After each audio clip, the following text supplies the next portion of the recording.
Tala whanei fo itai ao Samoa o le asalua le lona se fululua au kuso o si mai le whaafonga whaaponga o tala luli Polenisia. Ele o whaingo fie mo nisi o mātua Samoa o anga wa ai benefiti New Zealand na mawola ato whamonianga tupe. E peo na moli mawina mai le sunga tele ai Edwin Puni o le whaliu le lai New Zealand. O le tuai maua benefiti o le whawhita uli ua tula i mo mātua ngā solo atu New Zealand. Talu le la iti o whale o lo o whaamautua atu iai. Po le avatu lea o le matua i New Zealand ai esele ainga o lo nofo ai. O ta ua le sunga tele ai o tūlanga tau whale o le malo. O le vaenga sili leo na whainga tae umistaimi e whaatali style sanga. E mo mi ai le fuafua le lei. Ai le imalanga atu i New Zealand se mātua. Ai maua nisi o whaamtalanga le sota i o tele ai i le emaili Edwin edwin@puni.co.nz. Inisi o tala o toi whaapopo ele vai asole nei i le whaawa wai peo na tau fia lea ewa onga.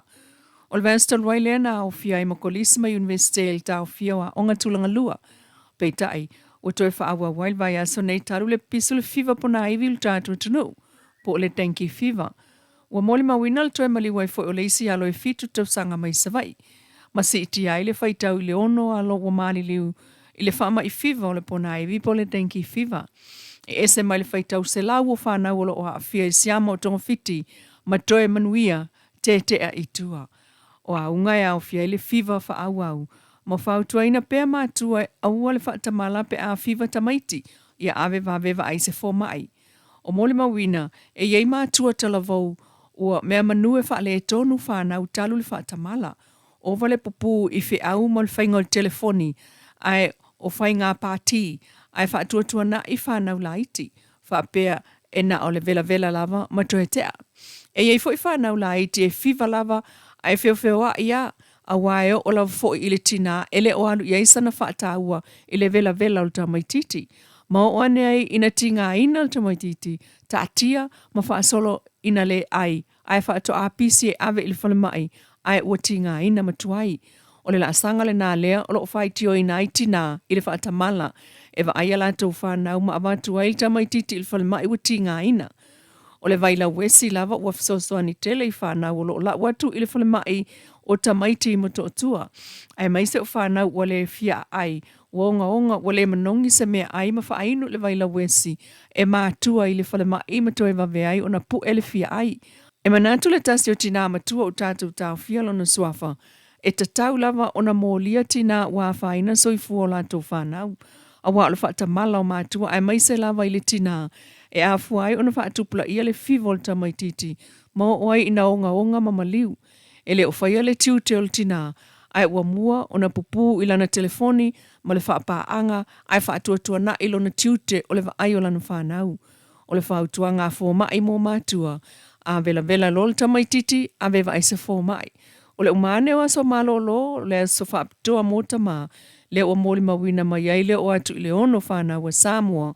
Ua mali liu i le fiva o pona evi po le tenki fiva. Ua amata tatala tua i le so le ofisa le tu mau. O le ofisa o komsina o whainga palota. I le multi-purpose gym le o lo e tuena i mato. Po le falta alo tele i tuena i mato mwha solo atuai.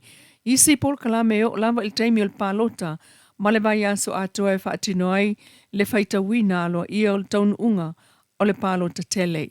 I kua ngai mako i le multi-purpose gym. O ngā e wha maukua kako ofisa a makarare. Vai aso a kone i le kapung pengero ofisa. O le aso lua o le vai aso FOU. Pea mai le aso malolo. E ka kala i kako ofisa le kumau. I le kako multi-purpose hall. I kua ngai mako. O ngā ra operate mai le ofisa.